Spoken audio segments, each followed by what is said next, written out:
nous sommes prêts, nous les M23, de faire des engagements. Donc, nous sommes prêts à terminer sa funga bitua. Debout Congolais, unis par le sang, unis dans l'effort pour l'indépendance. Ensemble, défendons la patrie et gagnons cette guerre insensée du M23, appuyée par l'armée rwandaise. Batela Ekolo, Bendele Koyate.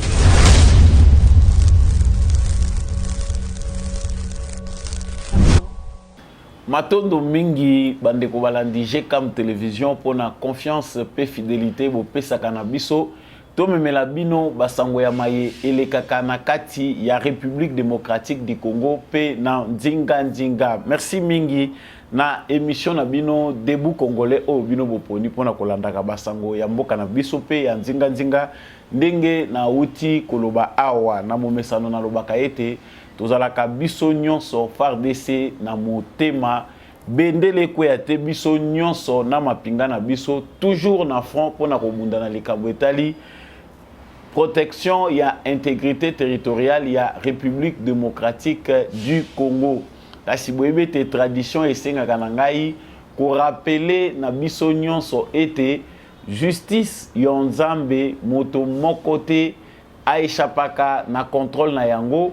Soki solo yo ko échapper na contrôle ya justice ya mokili yeba ete yanzambe erataka motote bomibengi groupe armé bomibengi baganki bomibengi bayanke bomibengi ba décideur ya mokili bomibengi ba millionnaire na ba milliardaire bolobi nyonso pesami na yo ko sala oyo lingi yeba yango ke suka ya moto ezalaka nzambe ndazalaka na suka te.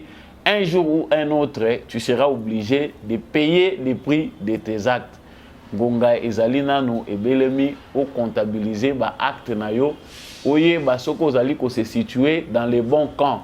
Soko miyebi yo moko moto mabe pour conscience ya moto esalaka yeba ko se recadrer parce qu'il n'est pas encore trop tard pour na ko changer.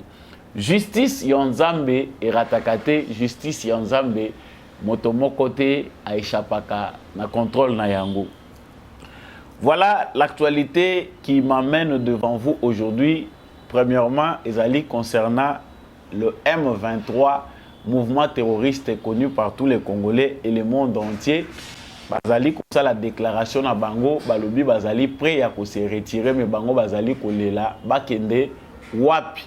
Vous aurez vraiment l'occasion de suivre dans cette vidéo porte-parole, il y a M23.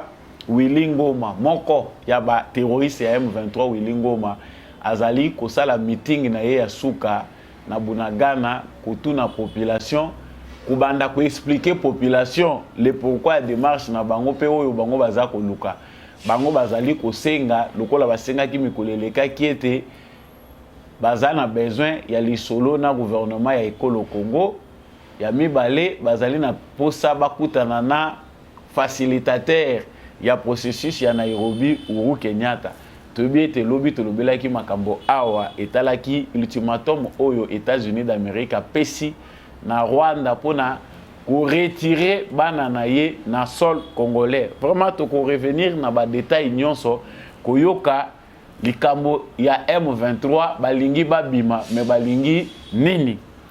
Sango ya mibale to kolobela on ayebi kezo pesa bino kanda ba congolais ebele botindelinga ba message kili bolobi Macron acha makolo na ye na République démocratique du Congo te c'est ce que disent la majorité des Congolais. Ba congolais balingi koyoka te que Macron a piétiné sol congolais.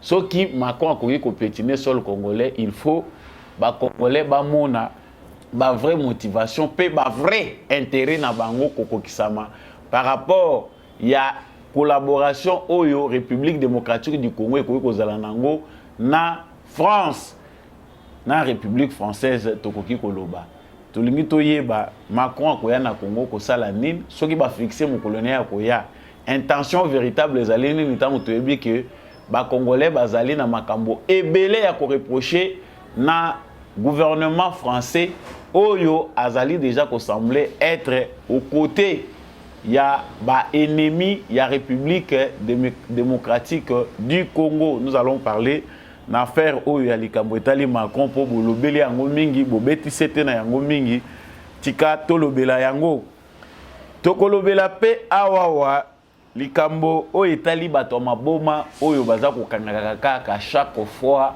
na République démocratique du Congo précisément na Kinshasa na Goma baza kokanga mingi bato ya maboma.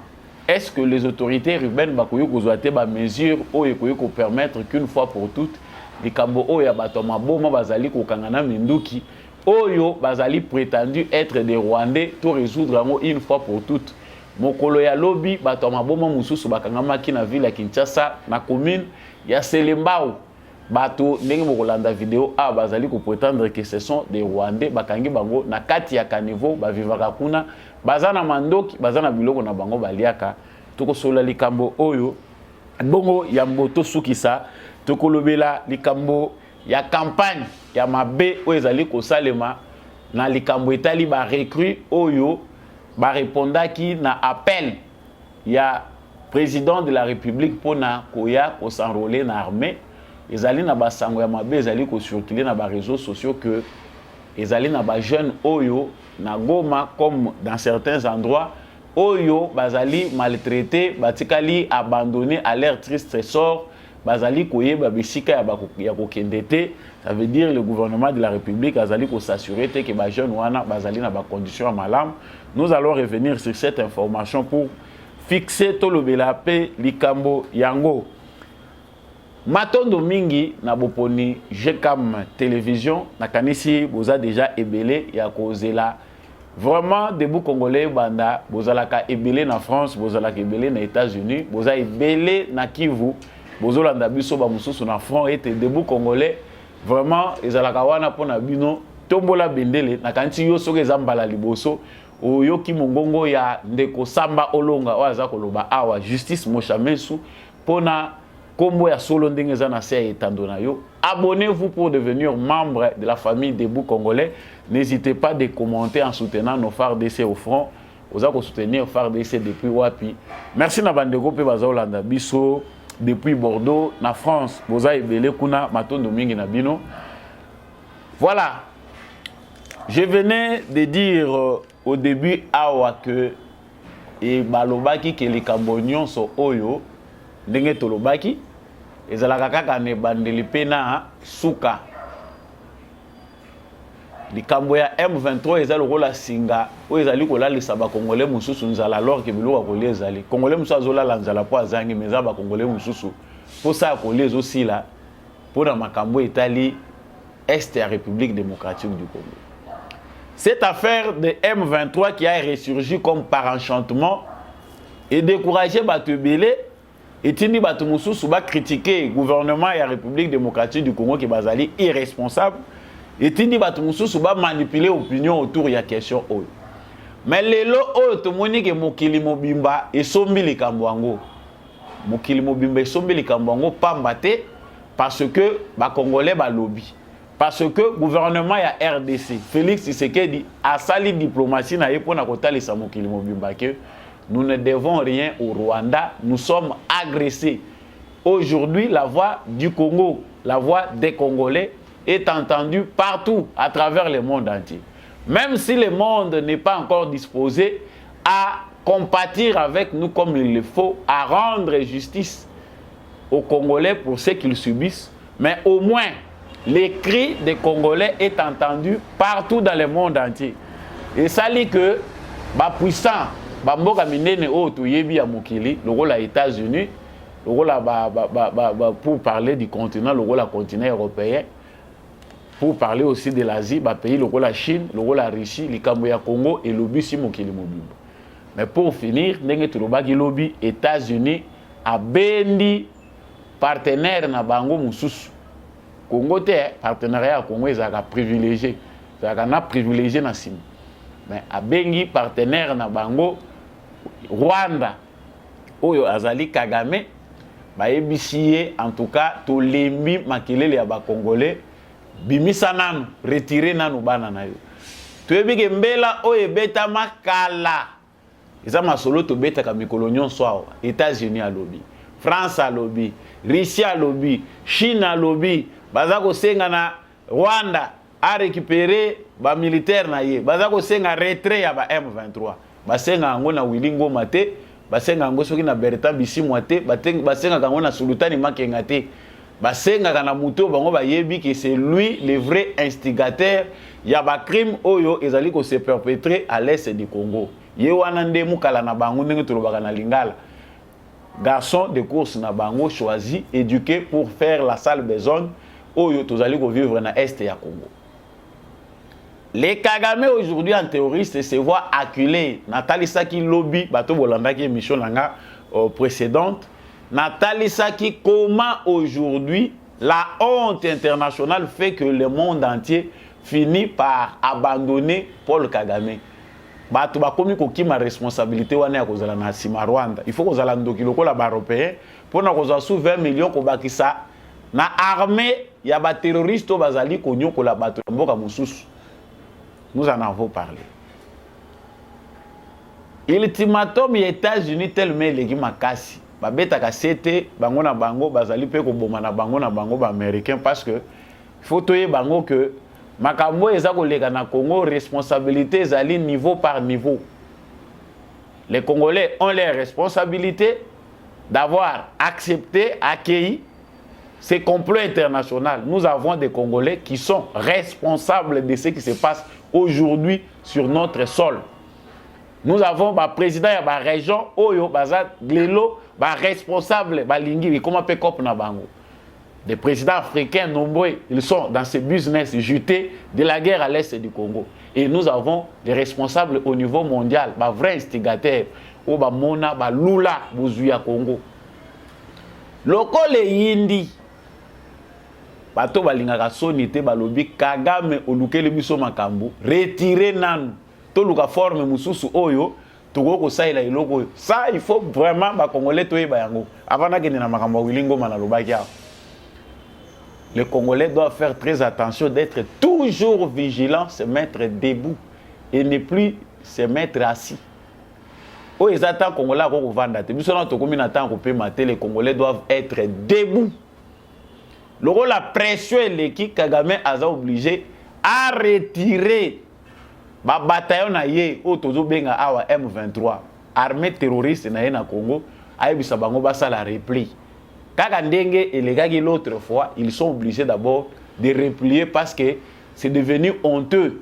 La communauté internationale ne peut pas assister indifférente na makambo eza koleka na République démocratique du Congo. Donc les Congo normalement on devait rendre justice depuis longtemps. Mais ndenge ka tobeta li solo awa que mafia internationale nde muto efandela dossier ya Congo na ba instance nyonso internationale bisipai wapi bakoke kotala likambo ya Congo. Kuna soki dossier ya Congo eye na Union européenne na Union africaine bavandela kayango. Tous les dossiers qui passent au nord du Congo, la mafia nde muto yebi, ba yebani bango na bango ba vande la kango. Aujourd'hui, Dieu aidant, le suffrage des Congolais aidant aussi, nous avons un président qui nous a permis à ce que nous soyons bandé ko sala makana kuku et bimalelo na mpoasa. Ba dénoncer yango mena lolenge ya malamu te. Aujourd'hui, de manière étatique, de manière officielle, l'agression aujourd'hui est répandue à travers le monde entier. Aujourd'hui, ceux qui bato bazali na courage à koyebisa kabiso que Joseph Kabila a défendu à son temps, il a eu une armée, mais au moins aujourd'hui, ceux qui sont congolais conscients, on sait qu'on est vraiment représenté parce que là où il faut dire I, on dit I, là où il faut dire A, on dit A.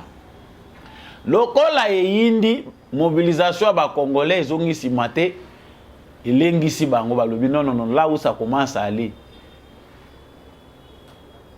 ba pilote na biso pe ba Sukhoi balobi voilà le roi bino bozo kate to la sabino des jeux salema na mikolo koya désormais biso pe to banda ko visiter Rwanda mais to banda ko visiter ngote to ke kotala ba gorille de montagne oyo bango bazwa bakenda ko bombe pa na bango suite ya baguerre mais biso to ko visiter bango na ba avion de chasse. C'est déjà un signal qui montrait que Makamboisa Koyamabe, si il faut que les Congolais réagissent de leur manière, s'il faut que Mokile comme a divisé pour le Congo, en tout cas, na ba minéraux ngo toza ko luka na Congo to kozwa ngo lisutu yango ba yembango en tout cas Rwanda bindana. On va se souvenir que Anthony Blinken ba solo lina Kagame dimanche. Lundi Kagame na ministre na yeba luki ko se défendre. Mardi mileleleli na ngambo ya M23.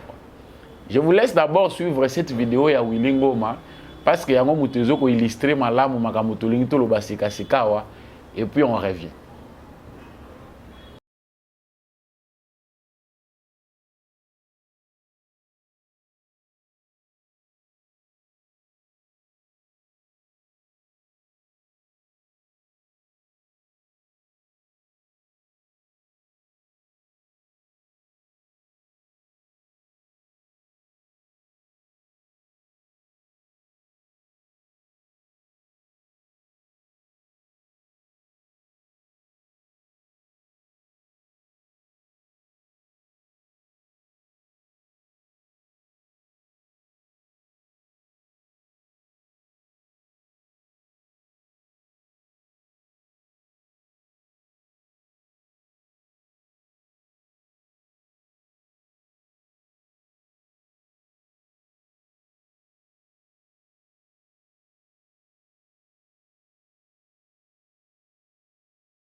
Voilà. Tous les vidéo à terroristes Toyoté. Vous allez nous excuser, mais nous avons fait passer cette vidéo pour mille le bandi kolela. M23 basali communiquer na bango, bazali ko senga na facilitateur Uhuru Kenyatta que bakuta na naye bazana makambo ko solo la naye. Bakomi kolela, bazo plaider kuna. Les M23 baza ko solliciter dialogue na gouvernement ya Kinshasa pour bayeba. Toyo kango malamu. Bakocha bango wapi. Na kansi bolandi Willy Ngoma qui entend le Swahili a même parlé en français. Alobi clairement que tondimi toza prêt à se retirer mais tokokende wapi. Bino batu bozana bunagana na mona zo sekisa bino azola sabino aza mutu malamu. Demandez à Willy Ngoma liboso azalaki wapi. Po atuna na gouvernement congolais bayebisa ye akende wapi. Boyebisa ye azonga bisika utaki. Parce qu'ils disent que non, nous devons aller, mais aller où? Ah bon? Tolobaki ke musala oyo bato baza kosala bato baza na sima na bango tango bako abandonner bango bako zanga bisika bako kende. Aujourd'hui Willy Ngoma pose la question aux Congolais, au gouvernement congolais ce qui a kende wapi. Le gouvernement congolais est déjà en avance parce que les institutions du Congo sont établies, ils ont déjà ici classé que le M23 est un mouvement terroriste d'office, pas de négociation avec un mouvement terroriste. Le Parlement congolais ici a adopté en gros. Donc, il n'y a pas d'issue où il faut permettre l'issue sur le gouvernement congolais à Salayango. Les récents massacres Yakishishi ils ont déjà documenté ministre ya justice ya République démocratique du Congo Rose Mutombo na tribune place Azali place bakei na convention makambo etali justice internationale Azali kosenga que justice internationale ezala ekota likambo ya ba massacre oyo ya ba congolais ba massacre pour une énième fois 300 personnes bazali sous massacré. Yo Willy Ngoma obimi lokola Tintin. Je vous propose d'abord de suivre aussi les discours il y a ministre il y a justice na biso et puis on revient. Par ma voix, mon pays, la République démocratique du Congo, en appelle à la solidarité internationale pour faire cesser l'agression dont elle est victime de la part du Rwanda et à la coopération avec la Cour pénale internationale pour que tous les criminels qui sèment la désolation sur son territoire soient traqués et punis. Tout en saluant l'annonce faite hier par les procureurs de visiter certains pays l'année prochaine, la République démocratique du Congo, à travers son président, son Excellence Félix Antoine Tshisekedi Tshilombo, me charge de demander au procureur de commencer sa visite par mon pays, vu qu'il y a péril en demeure. Cette visite lui permettra de se rendre compte du désastre humain causé par les différents criminels terroristes précités aux populations vivant dans les provinces de l'Ituri et du Nord Kivu et n'hésitera pas à se saisir de tous les auteurs, co-auteurs et complices de tous les crimes graves pour que leur comportement qui porte atteinte à la mémoire collective de l'humanité soit réprimé afin que tout le monde dise plus jamais ça. Voilà Willy Ngoma la réponse que vous voulez. Si Willy Ngoma pense encore que le gouvernement congolais va se rabaisser na niveau yakoyako solola na ye qui n'est qu'un pantin oyo ba militaire national ba vrai instigateur ba yebi kututé mais oyo baza ko futa yo mwa mike na yo olobi que gouvernement congolais vanda lisusu na yo ça paraît déjà devenir impossible parce que sort na yo eza lokola ya kunda abattoir okende koloba vraie nationalité na yo mukolo kokende na bato batinda kabino lorsqu'on s'est retrouvé kuna c'est bien clair que la RDC porte plainte ba dossier est belé mais o ezana nous vif yango déjà eza classé déjà kuna pona ba enquête pona makambo ba massacre et salami oyo mais Willy Ngoma plaire il dit maintenant ba pesa bango place au bakokende balukela yo mabele rentrer au Rwanda rentrer en Ouganda bisiko ba berja ki bino baza ko préparer bino pour que moment voulu ba ya kotinda bino lisusu. On dit que vous avez été défait militairement. Boyaki kozonga po bo rappeler biso nini pour bo réclamer lisusu nini. Aujourd'hui, grâce à la démarche de Félix Tshisekedi, nous arrivons à découvrir nyonso yo Kabila sala ki na ba mouvement rebelle. Lelo eza polele. Mais ba senzo baza ko boucher biso ba oreille tout le temps. Que la crise avait été bien gérée dans le passé, c'est Tshisekedi le vrai problème. C'est lui qui est venu créer les M23. C'était en Libye où il y a créé pour organiser des élections. Chers téléspectateurs, chers Congolais, franchement, dans le régime, il y a Félix Tshisekedi, si vous arriver à comprendre ma cambouté, demande-toi bien, est-ce que ça problème, il y a intelligence ou bien aux envoûtés? Parce que tout est si clair que même en alphabet, ils ont arrivé à comprendre le cours, il y a un événement. La procédure entamée par Félix Tshisekedi permet à ce que Moutounion son à Congo à comprendre de quoi il s'agit. Ce qui veut comprendre était Mitouna Malam. Peut-être on est comme les camps de délivrance. Pour vous dire que l'église mingi mais na l'église ango mitema mwindu bozo ki ndeka l'église. Posez-vous des bonnes questions, vous aurez vous-même des bonnes réponses. États-Unis a payé injonction à solo parce que clairement ils ont injonction, ils ont l'ultimatum, ils ont les solo tenu bazolo ba bonne discussion. États-Unis ba gangeli mwana na bango Kagame. Le lundi Kagame a bandi ko retirer ba force spéciale na ye parce que bato ba pesa ka wilingo mamutu makasi ce sont les forces spéciales du Rwanda na ya Uganda oyo bakota ka masukuna. Sans cela les pantins wilingo ma et tous les autres autres za ko mona en image ne sont rien baza na tente ya kubunda contre FARDC. L'armement lourd qu'ils utilisent et utakande na via Rwanda ba pesa ka bango.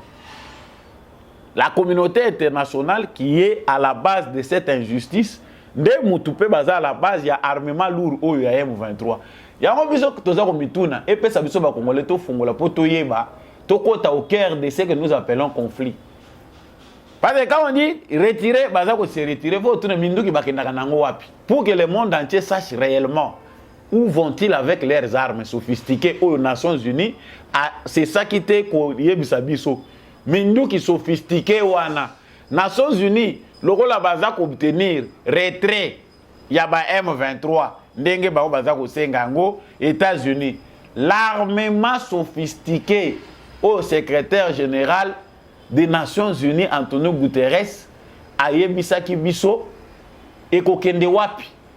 Est-ce que procédure ezali ya ko kende ko landela pona ko récupérer armement wana pour le bibaya ko yebisa biso souteke mouvement musu rebelle bimi M26 soki M27 parce que tout le monde M23 tokomata tokoma M24 M25 ça doit nous pousser à militariser le Congo davantage minduki soki ba bloquer koto to bakisa sous mususu les sous to yebi ke ko yaka to sa elango sous publicité te mais il faut vraiment faire de sorte que basukoi et komata 35 comme ça chaque province a ozalana oyayi. On comprend que bozoba nyonso yo mutu azalaka zoba soka bandi bozoba et soka kakana bozoba na lobaki anga wa lobi que Kagame avec cette aventure il sortira perdant. Ce qui crie à Congolais et s'amplifier davantage. Si les Congolais prennent conscience que nous devons faire trop de bruit, certainement Kagame n'aura nulle part à partir. Si ko lelo Rwanda zolela M23 azakolela. Papa Nabana bazolela. Le gouvernement congolais ne va pas faire le dialogue avec vous. Allez chez votre parent. Moutou atinda kabino. Le gouvernement congolais a déjà résolu les problèmes. Na tata na bino. Asa fundinde tata na bino. Bino bana boya ko lokali susu ninia. C'est tout à fait clair aujourd'hui que le gouvernement congolais n'a rien à voir avec les discours de M23. Tout bas terroriste à M23. Il n'y a pas match, il n'y a pas de discours. Bakovana na ba solana yonin. Va traiter nayo que non, il faut qui sont les Congolais qui sont dedans. Dans un premier temps, rentrez, retrouvez-vous au Rwanda. Et puis position initiale, nous Congolais devons exiger de la communauté internationale. Position initiale, ce n'est pas au Congo, c'est au Rwanda. Ce mouvement-là n'appartient pas aux Congolais. Si vous avez des Congolais, pour un groupe au moins, bandimi kuna, que tout que résoudre makambo pacifiquement, le roi va pécher biso. Nzela ya lisolo awa okomi ko luka o arranger full o banga ko expliquer bango non au moni ils nous disent d'aller où aller faire quoi o kosamba yo na nani awa liste baza ko tandango babanda ko notifier parce que soni bato balingi kozala bato balingi ba valeur. Les Européens veulent souvent apparaître. L'Occident, les Occidentaux vont apparaître, ils vont valeur, ils vont défendre la valeur démocratique. Ils vont embellir encore les choses de manière à ce qu'ils doivent trouver les coupables. Les coupables, ils vont zalate, c'est Nzindebino. Ils zalate parce que ce sont les Willingoma qui vont payer les prix, ce sont les Kagame qui vont payer les prix. Oh, on va maquiller les procès. Il y a la justice, il y a justice à Mokele. Ba mususu tokolukela bango preuve yo monaki Union européenne na kuna azate umonaki Amérique kuna na front azate basenzi nde bande kuna biso basenzi oyo bakendaka kosala sale boulot wana. Aujourd'hui ils vont payer les prix parce que quand on va documenter leurs noms seront dedans ba massacre nyonso basalami bakofuta yango. Quant à l'armée congolaise parce que baza ko piéger armée congolaise bisika bazako bima bazako tika ba mine na bango na ba piège non te ba bimi bazako kosa ba kimi alors que baza ko tchape ba piège na bango tolobaki bokozonga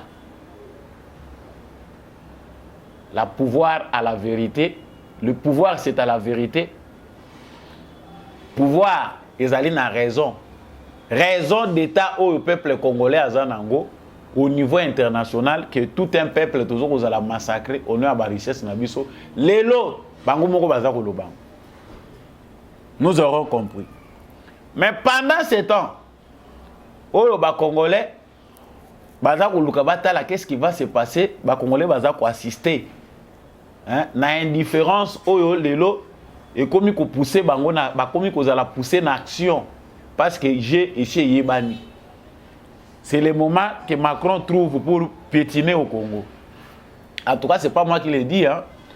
C'est les Congolais qui le disent. Vous pouvez le constater de plusieurs façons, que ce soit dans les réseaux sociaux, que ce soit si vous voulez aller faire un sondage d'opinion, savoir ce que les Congolais pensent de la visite, d'une probable visite du président français sur le sol congolais. En tout cas, on peut dire que s'il y a un Congolais qui pense que le président français doit piétiner le Congo, na Congo, soit c'est un ignorant, soit c'est quelqu'un qui pense que pour lui la façon d'être contre le gouvernement, c'est de s'appuyer sur une opinion étrangère. Mais dans l'ensemble des cas, tous les Congolais, dans l'ensemble, Otoyoki, alobelaki sijo oteta moulayi, balobi Macron, soko ye, bako yamba yo, mais bako yamba ona nini, mabanga nde mutu ko yamba yo, ba maki na ba mai mutu ko yamba yo. Faites passer le message, chers frères congolais, franco-congolais, vous qui êtes aujourd'hui devenus français, dites au président français que les Congolais ne souhaitent pas qu'ils viennent chez eux. Parce qu'il est déjà classé dans la liste des prédateurs, des gens qui ne veulent pas du bonheur pour les Congolais. Si les Congolais aujourd'hui sont vulnérables, si l'armée congolaise n'a pas les moyens de se battre face à cette multitude de mouvements rebelles, la France est l'initiatrice. Si les Congolais si les Congolais ne peuvent pas avoir les armes adéquates pour combattre, la France est à la base de l'initiative. Pour qu'on puisse bien piller les Congolais, il faut les rendre vulnérables, sinon ils vont se défendre. Empêchons-les d'acquérir les armes, comme ça nous pouvons faire tout ce qu'on peut. Maintenant, au lieu de s'arrêter même à ça, la France devait s'arrêter seulement justement à cet embargo-là, maquillé politiquement. Ils nous disent non, c'est juste simplement un régime de notification qui ne concerne même pas la RDC. C'est juste un régime de notification qui concerne que ceux qui procurent les armes pour savoir la vraie destination des armes. Vous nous prenez pour des cons. Et il y a un député au Congo qui se dit député congolais qui défend cette thèse-là.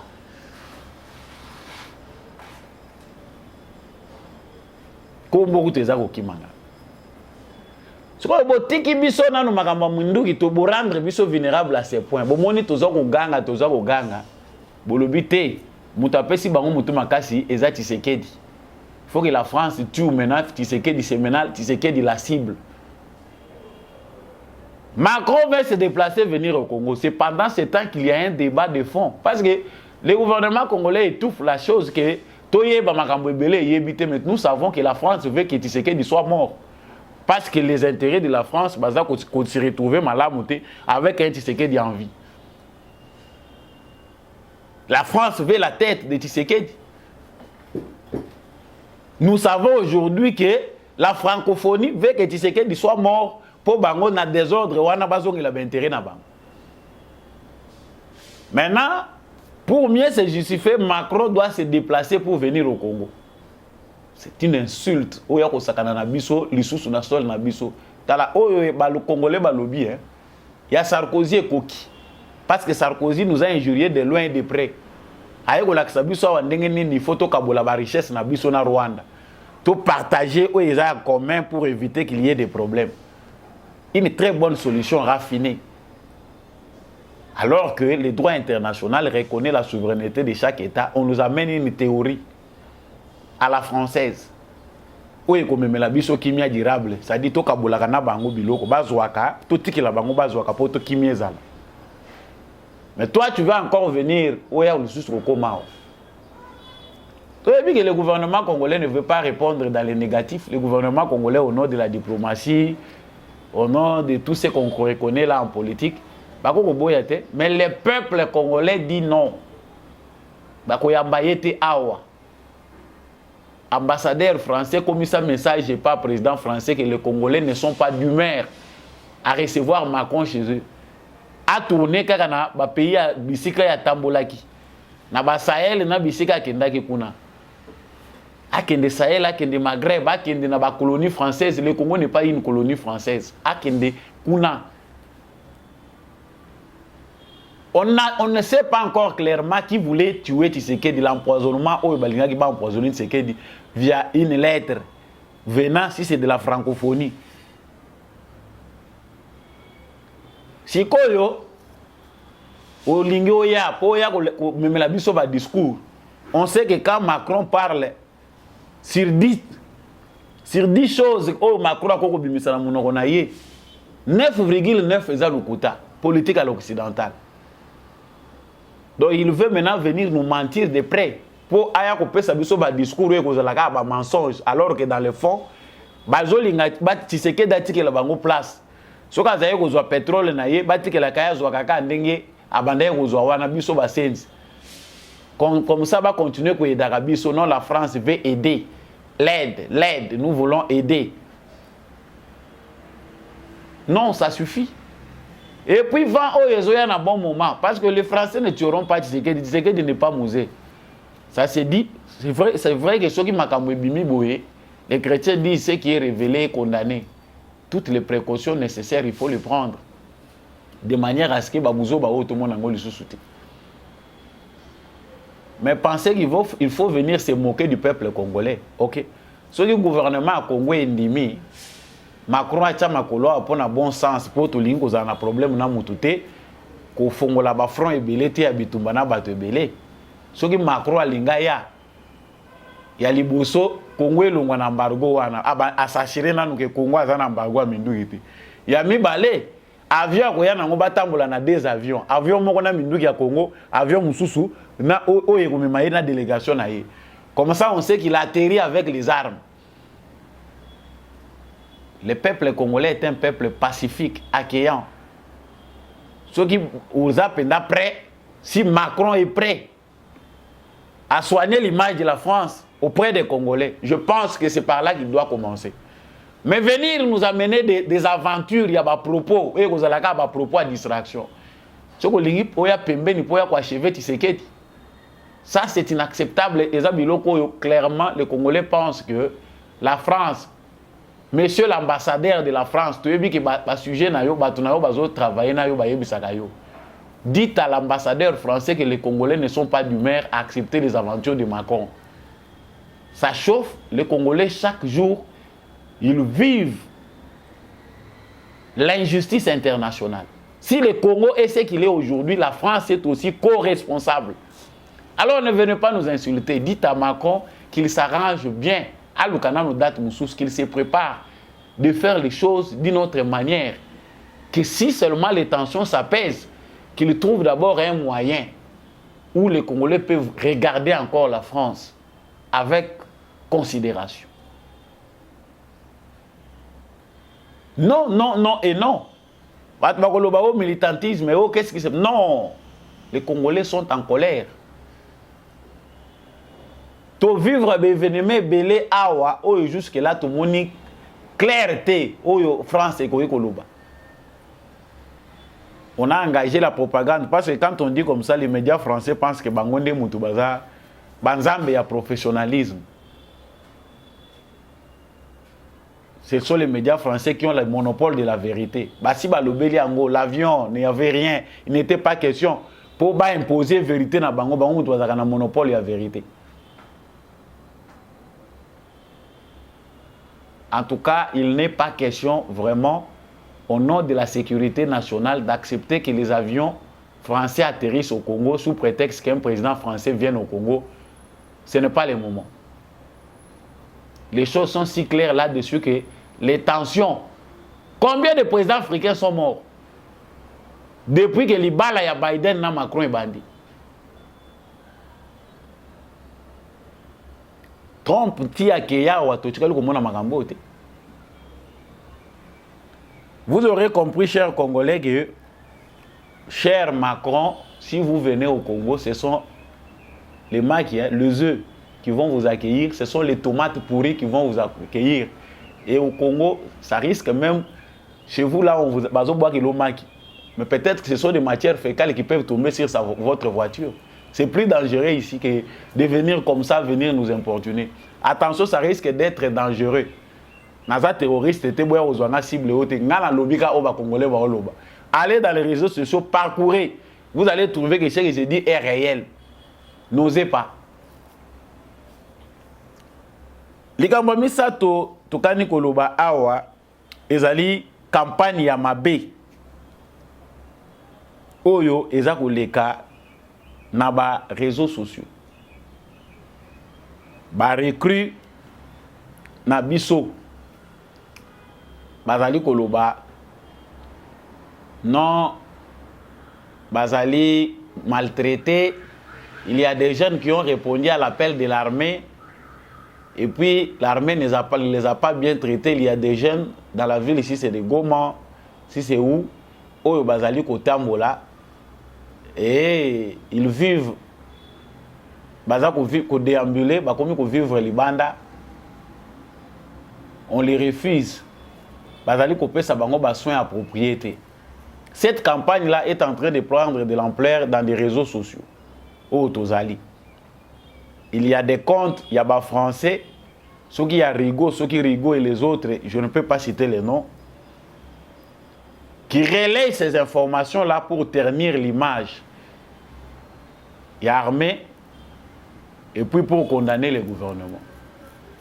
Ce qu'il faut d'abord savoir, c'est que recrutement, tout appel peut lancer par le président de la République, Naba jeune va adhérer Ezalaki avec succès. Les jeunes ont répondu massivement venant de toutes les provinces. Il y avait premièrement d'abord un nombre limité de candidats qu'il faut retenir. Ça c'est d'abord les nombres. Deuxièmement, il y a la procédure. Batonion sauté bayaga ko répondre à l'appel et armée des armées arrêtées na Bango.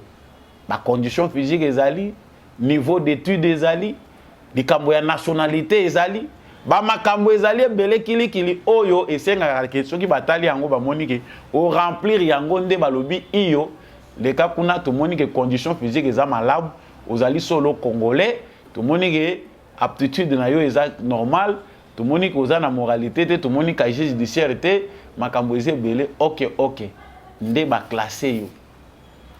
Sikoyo, ba jeune oyo ba yaki belé, soki yo ye okei ko répondre au moni ba yambi yo te.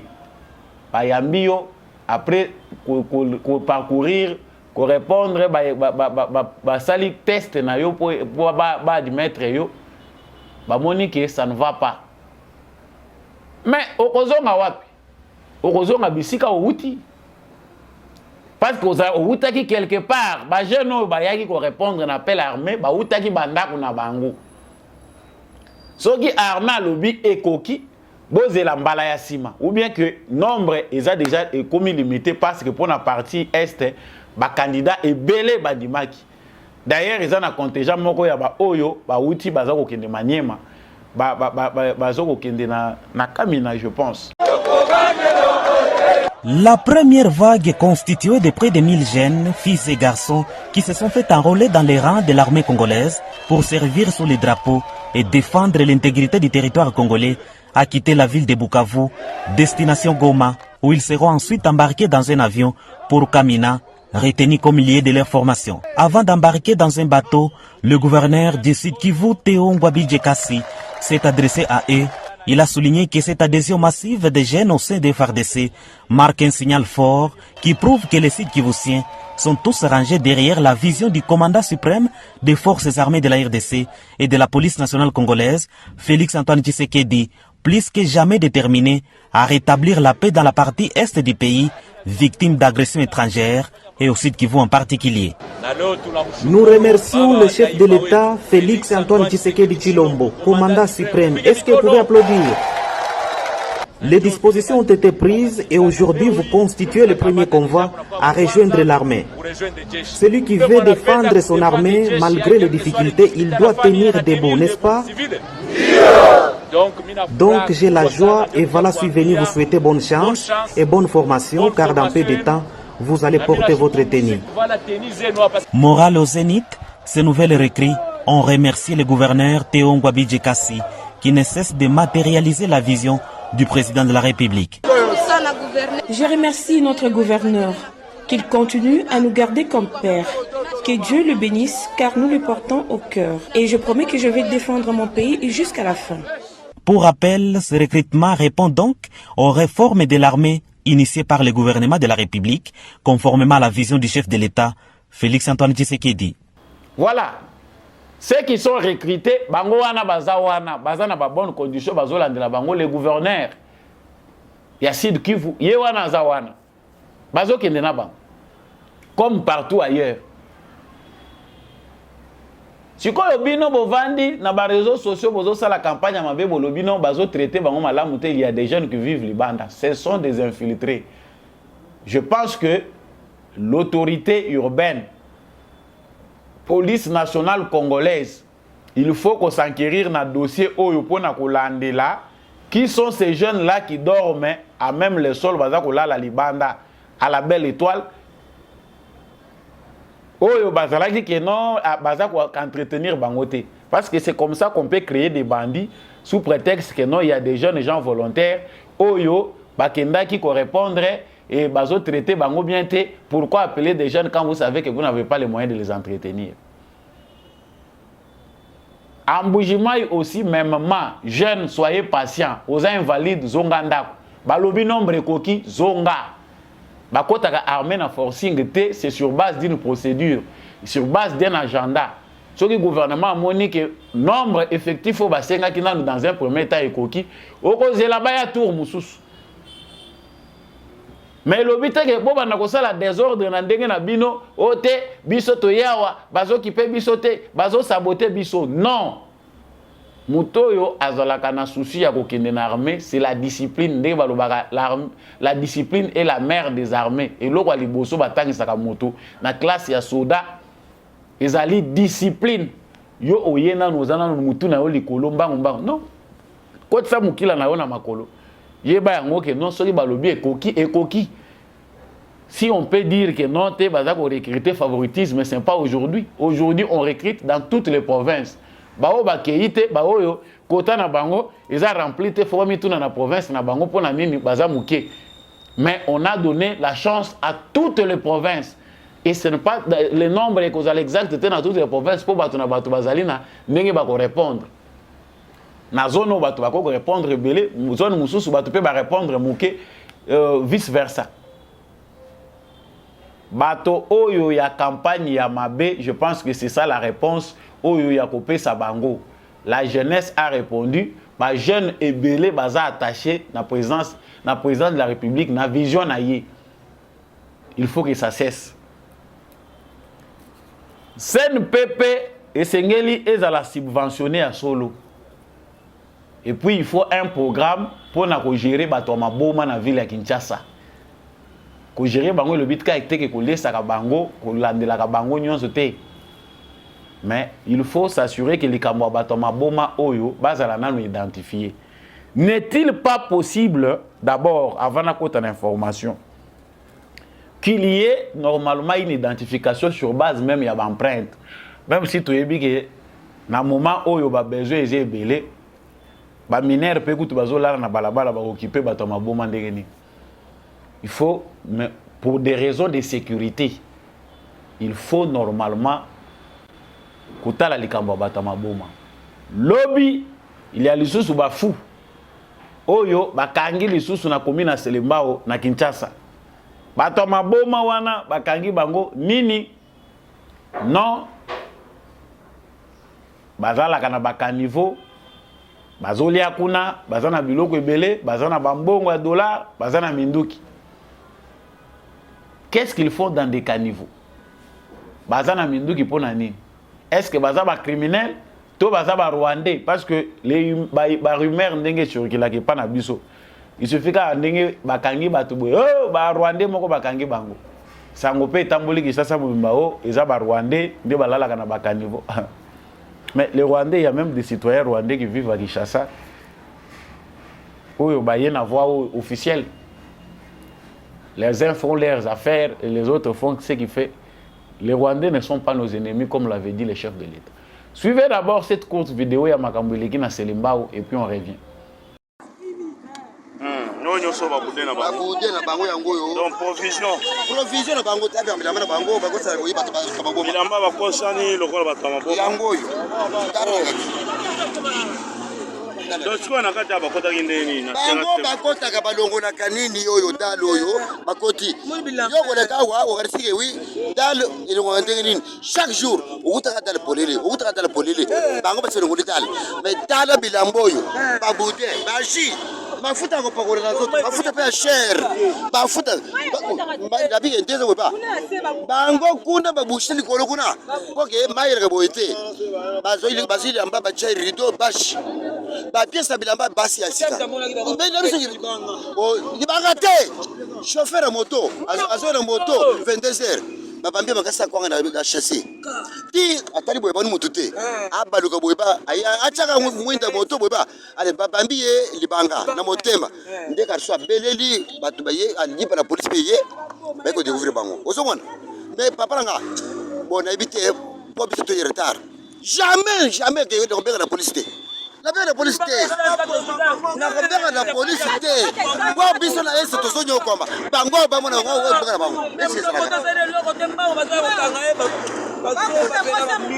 Bokangi combien? 4 personnes. Balabike basa 12. Barwande propre. Baby pelinga la te. Kaka anglais na swahili. Donc babi basa combien? 12. Babi basa 12. Bakota ki déjà. Bazana ki selemba wa. Babi ka awo na tronçon basa 12. Tronçon selemba basa déjà 12. 12. Donc bakangi 4. Bakangi 4. Bakangi 8. Bakangi 8.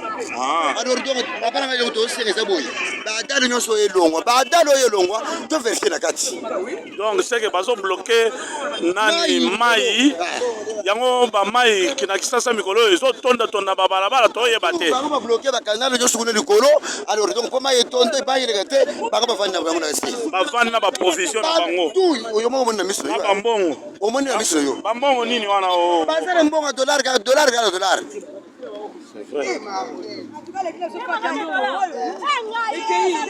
population biso mo to s'occuper na bango oui malembe to kanga bango nyonso oya mboka ya Simon Kimbangu eza mboka ya Kabila Laurent Désiré ya limboka ya Kipamvita mboka ya Kasavubu tant to belela batu nyonso to wana ba yoka kote bakenda moto ata moko te akosala likambo na mboko oyo ke akoka te papa.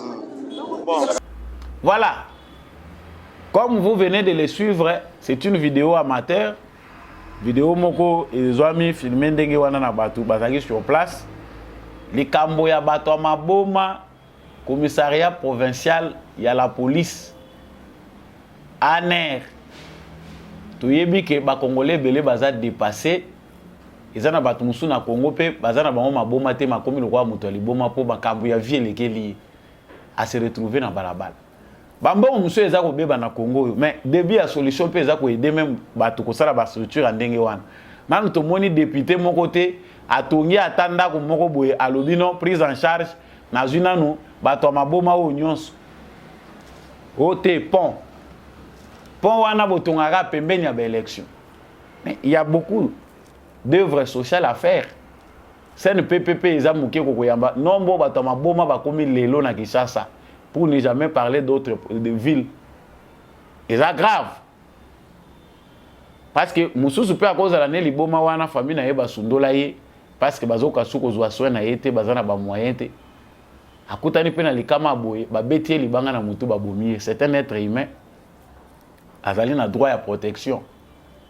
Mais ça nécessite, parce que chaque fois, Makambongo est aussi répété. N'y a-t-il pas un moyen pour identifier Bango? Ce qui dans un premier temps, moyen égalité, il y a encadrer Bango, encadrer Bango.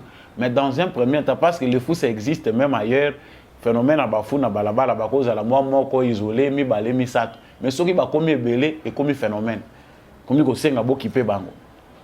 Mais dans un premier temps, même sur base d'empreintes digitales, pour toi, il y a infiltré ce qui a mis qui causal. Tu y es déjà, ce qui va zuyer, va éviter oyo, aïe li boma ya sika, a outi wapi. On va chercher à savoir. Mais oyo ezako koma oyo, bakangi ba Rwandais, minduki, à la base de psychose, parce que bato bazako lo baiza ba Rwandais et bazaboy, qui les a identifiés? Qui connaît que baza ba Rwandais? Est-ce que bazalaki na ba mikanda place au bango bazalaki? Est-ce que c'est sur base de leur morphologie? Nous aurons tout compris. Nakanisi, chers téléspectateurs, que Ezali très important, Congo est à la debout, bah Congolais bas à la debout. J'ai vu vos commentaires hier, bah fidèles abonnés, bah tout bolandaka debout Congolais, bah mutumsu bah lobito miko sate na kondima makambo mindela oloba. Awa croyant mundele azate. Awa croyant yaba mindele azate. Mais nous essayons de voir ce qu'il y a de positif pour partager avec les Congolais. On n'a pas dit aux Congolais de croire na bateau yo ba opprimer biso ba nyokoli biso pendant temps moulayi. Mais on peut juste éclairer par rapport à makambo ndenge za koleka na mboka. Yango la lisao pongite ko lobaki makambo ese sili. Télémain Congolais télémain ndenge ba sango ba lobaka na misa esengeli tozala toujours debout. Campagne otome bango tisuka. Kagame talagoni parce que bateau bayaki na ye ba komisie na suka Congolais to achevé ye M23 babima te armée congolaise et sala musala nango. Les Congolais doivent amplifier cette campagne de sorte que ceux qui basent na manœuvre mususu ya koluka ndenge nini bakoya kokotela ezala nul et sans effet. Na pesi bino matondo mingi ta on appelle ça bino matondo boye biete debout Congolais et sili topé komi na suka. Merci mingi ndenge bosimbaki bendela à travers émission Oyo. Merci mingi ndenge bozako commenter na ba différents pays au bozako landa debout Congolais na ba différentes provinces na ba ville nyonso bino bozako landa debout Congolais. Continuez à commenter, continuez à soutenir nos phares DC. Ya motu ya na lobaka na plateau ba éclairer sengeli biso soto zala. Phare DC na motema ilongo na mapinga na biso ezali na bolingo. Na bomoko nde tokoyeba ko reconstruire mboka na biso. Merci mingi na ndekombi ya chako azaki na sima ya caméra oyo po ete bozwa émission oyo matondo pe mingi na apôtre Gérard Kabea na pesi matondo mingi na papa Jean-Louis Timbalanga, l'homme de la vérité des urnes. Merci mingi na maman Lisette Mumbendu, merci na maman Bill Bilonda, vraiment vos actifs na ko étendre réseau de beaux Congolais. Merci mingi na papa Boniface Mpunga, papa Kennedy. Merci na bino. Boza ebele na France, en Allemagne, na États-Unis, pour sepelaka na émission de beaux Congolais. Contribuer est vrai pour que des beaux Congolais comme très professionnels ndenge boza ko souhaiter yango. Bendele koyate ngai na bino to monani na prochaine émission. Au revoir.